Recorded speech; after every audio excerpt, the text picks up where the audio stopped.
Welcome to Future Dragon Rocket. I am not Ryan Reynolds.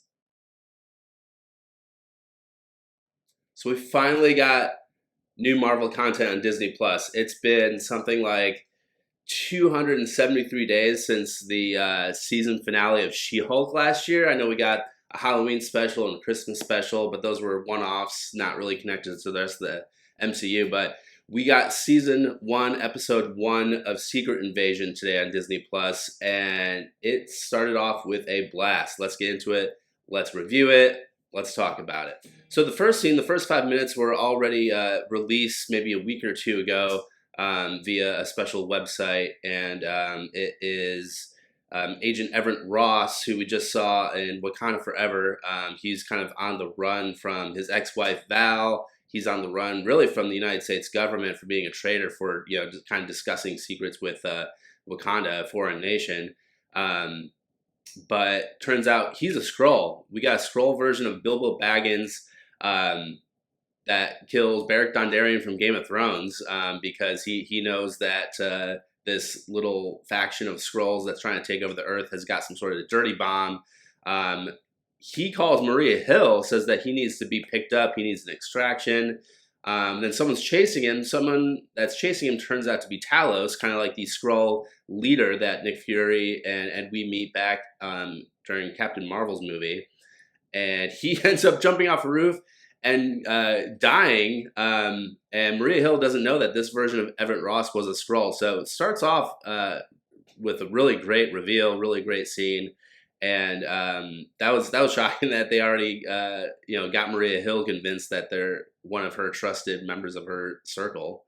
We see Rhodey really quick in episode 1. Rhodey is walking with the president, and essentially Rhodey is telling the president of the United States that Nick Fury and both Maria Hill have gone AWOL.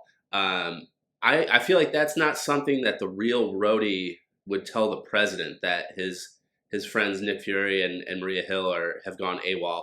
I don't know. Maybe they're not like the best of friends, but I mean they've definitely been on the same team and have been in the same building, been in the same room together, as you can see in probably Age of Ultron is probably the best example. The arms dealer, the art dealer that Gia, Talos' daughter, picks up the bomb from, essentially. Is another bad Skrull, part of like the Rebel Skrull alliance, if you will. And Talos knows, and Talos ends up fighting him. But this other bigger Skrull is stronger than Talos, and Talos tells Fury no, and he's telling him no, as in no, don't kill him. I got this. Enough Skrulls of mine have been killed. Don't do it. That's what he's basically telling Fury. Fury ends up shooting this Skrull dead anyways, as he overpowers Talos. And Fury goes to help Talos up, pick him up off the ground, offers a hand to him, and Talos just refuses it. He tells Fury, I told you no, I told you don't do it, I told you don't shoot him, I don't want another dead Skrull, essentially. So their friendship may be starting to crumble, even though it's a really good friendship. They had some decent jokes between the two of them in this episode. After that, Talos' daughter Gia, played by Emilia Clarke from Game of Thrones, is getting away on the streets of Moscow. Maria Hill starts a foot chase after her down underground. Talos goes after her. Maria Hill backs off, and Talos is chasing his daughter Gia underground in the streets of Moscow, and lets her know that her mother is dead. And he is kind of getting information from her, she's playing both sides, but she's not helping the good side. She's not helping her follow Talos.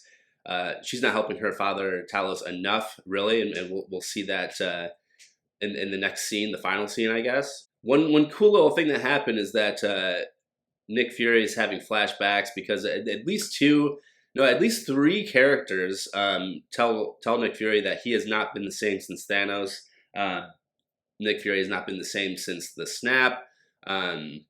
Which I can't imagine anyone really is after missing 5 years of your life. But Nick Fury has a flashback to him getting dusted in the streets, that post-credit scene in Infinity War, and they actually replay it in the episode too. So I thought that was really cool. Oh man, and the final scene, I really don't want to believe that happened, and the way it went down, the aftermath. But the end scene, Gravik, the Skrull like rebel leader, does go ahead and blow up the bomb in like an outside public square in Moscow, uh, and then afterwards, after Nick Fury like kind of loses him in the crowd, Gravik takes the appearance of Nick Fury, and Maria Hill is like, thinks she finds Nick Fury, and Gravik as Nick Fury shoots Maria Hill right in the stomach. And I can't believe that it went down like that. I mean, Maria Hill, she's been in the MCU since Phase 1. She was in Avengers, Winter Soldier, Age of Ultron, obviously that post-credit scene in Infinity War with Nick Fury that they had just replayed. She skipped Phase 4, and now she's in Phase 5 for one episode just to be shot in the stomach and left on the street in Moscow. I thought they really did Maria Hill dirty, shooting her in the stomach, leaving her for dead in the streets of Moscow. I hope she's not dead. I hope they, save her and use her again in the future, because I don't know, she's been in the MCU forever. So sorry, Maria Hill, they did you dirty in this episode. I can't believe the real Nick Fury just kind of like left your body there. But we'll see. It's 6 episodes on Disney Plus, and I can't wait to see the rest of this. I think Everett Ross and Maria Hill, we're probably not going to see them again, because the end credits were saying they were just like guest appearances by these two, so we probably won't see either of those characters again for the rest of the show. But who knows? Maybe we'll see Val. Maybe we'll see Sharon Carter. Who knows who else we're going to see?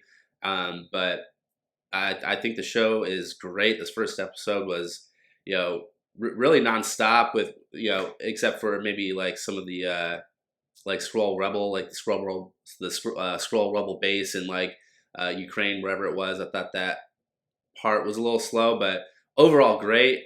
This is probably gonna end up like a top 3 Marvel Disney Plus show. I'd say Loki's still my favorite. It's probably always gonna be my favorite, but I can't wait to watch the rest of this series, and I can't wait to see who else pops up as a Skrull.